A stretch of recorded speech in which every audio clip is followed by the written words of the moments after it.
Hi guys, welcome into another edition of The Complete Angler. I'm Joe Long. I'm JC Brooks. Today we're going to talk to you about the off season. Right now it is February 3rd and it's cold as an Arctic iceberg outside. And we have snow on the ground. So fishing, not going to happen. So guys, today I want to talk to you about your cabin fever days when you want to fish but you can't. What can you do to prepare yourself for the coming season? Now, sure, you can sharpen hooks, change hooks, go through your soft plastics, clean everything up, redo your tackle boxes. We've been doing that for the last month. Today, I want to talk to you about something different, and that is research. Every minute of research you do is going to pay dividends on the lake. And there's all different kinds of research you can do. From getting Bassmaster and reading it, covering it from cover to cover, other fishing magazines. One of the greatest fishing books I ever had was this, and it's from the Hunting and Fishing Library, Freshwater Angler, Advanced Bass Fishing. It tells you tips, techniques, everything you would ever want to know about bass fishing.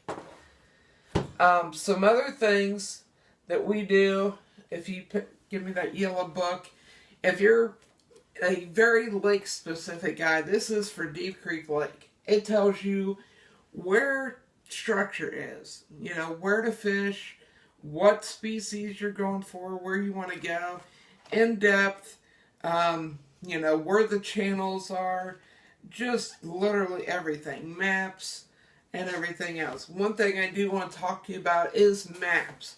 Now, if you go to your own Division of National Resources, your DNR, you can get very nice maps. From them, they even tell you on the back peak fishing times. So, April to October is your main fishing times, but it'll tell you in the lake what fish species are there. When are they the most active?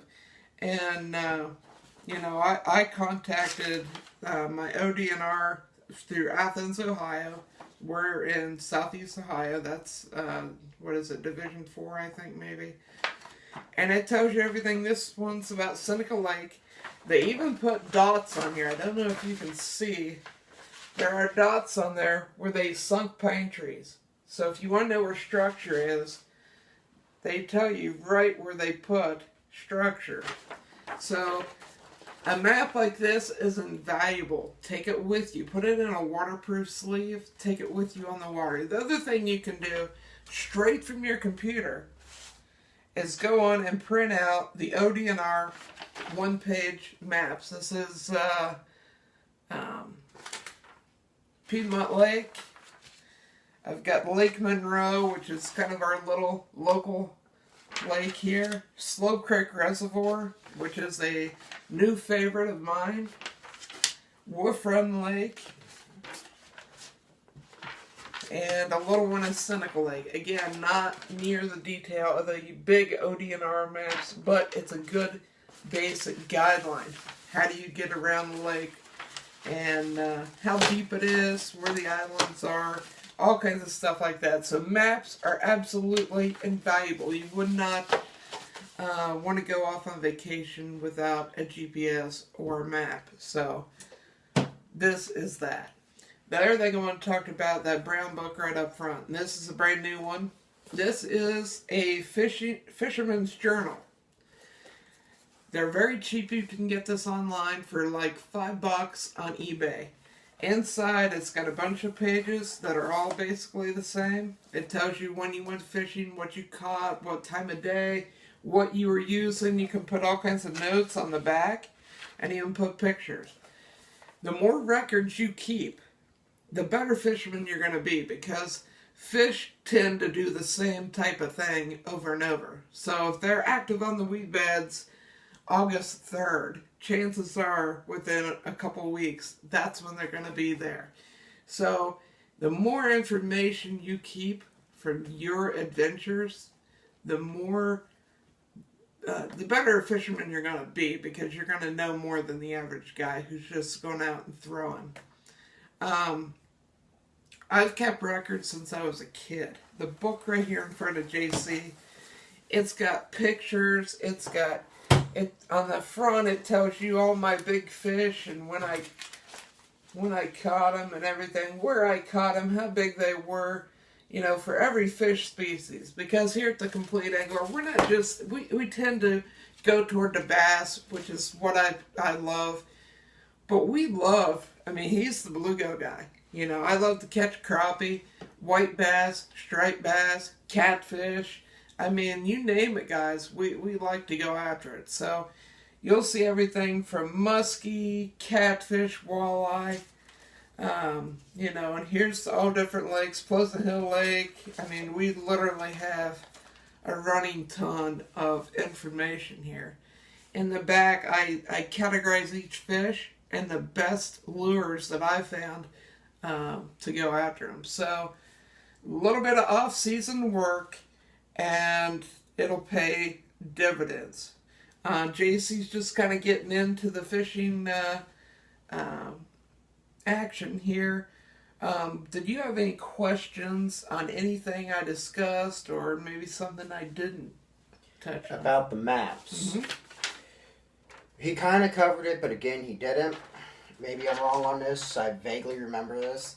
But like in these corners, like through here, that's where a lot of fish would like to stay and kind of... Sure.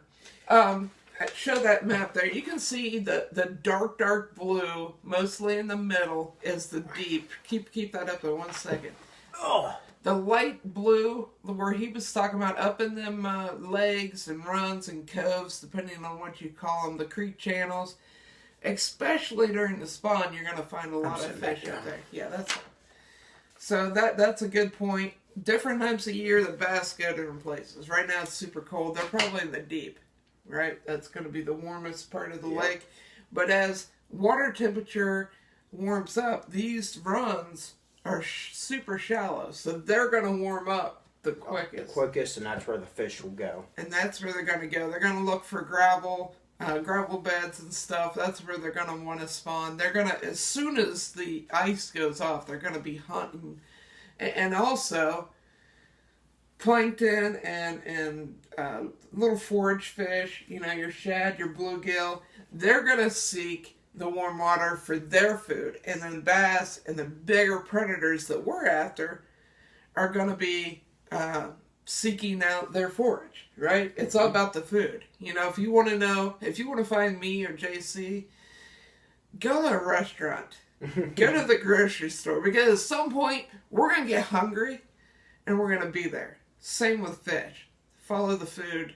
So, super little plankton and little bugs, that's what the forage fish feed on. And then you find forage fish, you're going to find some bass or pike or walleye, whatever you're wanting to find, whatever you want to catch. So, guys, vast amounts of information here. You see this book is super thick. There's all kinds of pictures. For me in the past, there's me with some bass. And I think I even have, JC, check these pictures of me out right here. That's a very, very young bass assassin there with a little bass. That might be my first bass ever. So, guys, for Joe Long, JC Brooks, go do your homework, and then on the lake, it'll pay dividends. Thanks for watching, guys.